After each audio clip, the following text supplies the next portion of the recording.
Seorang pejabat Israel mengakui bahwa teknologi yang dimiliki Houthi lebih canggih daripada yang diperkirakan banyak orang. Oleh karena itu, upaya Israel untuk melawan kelompok dari Yaman itu barangkali akan lebih sulit. Kepada media terkenal asal Amerika Serikat, The New York Times, pejabat yang enggan disebutkan namanya itu mengatakan Houthi tidak seharusnya diremehkan. Menurutnya, berkat bantuan Iran, Houthi mampu mengambil langkah praktis dalam mengejar tujuannya, yakni menghancurkan Israel. Sementara itu, Yoel Guzensky, mantan pejabat Dewan Keamanan Nasional Israel, menyebut Houthi hendak melancarkan perang atrisi melawan Israel.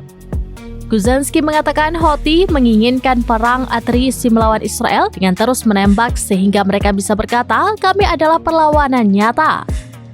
Dia berujar sebagai rencana Houthi didasarkan pada ekonomi sederhana.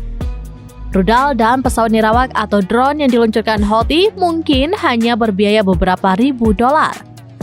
Namun, biaya yang dikeluarkan Israel untuk menangkisnya mencapai puluhan ribu dolar. Sejarawan militer Danny Orbach di Universitas Ibarani mengungkapkan tantangan lain yang harus dihadapi Israel. Tantangan itu ialah jarak yang begitu jauh. Houthi berada di Yaman yang berjarak lebih dari 1.000 mil dari Israel. Jarak jauh itu juga disinggung oleh Amazia Baram, seorang guru besar sejarah Timur Tengah dan Direktur Pusat Kajian Irak di Universitas Haifa. Jaraknya sangat jauh, hampir 2.000 km.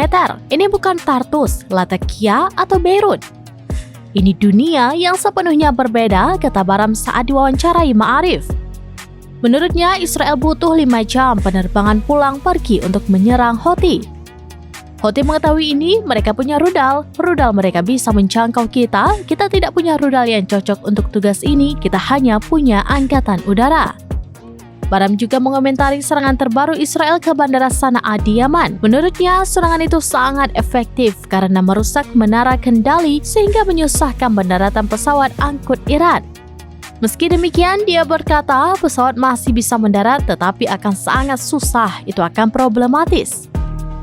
Sechi Fransman, seorang analis di Jerusalem Post, menyebut Houthi sebagai the last man standing atau pihak terakhir yang masih bertahan dalam kelompok poros perlawanan yang dipimpin Iran.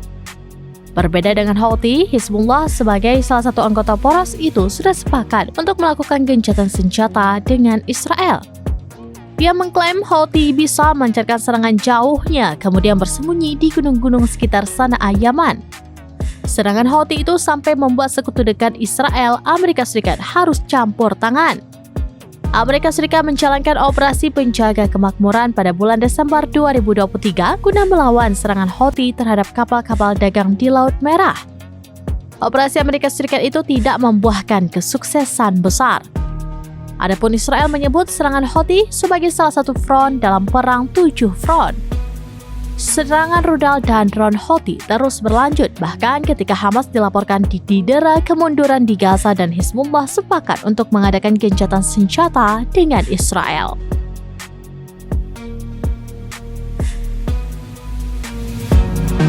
Download Tribun X sekarang, menghadirkan lokal menjadi Indonesia.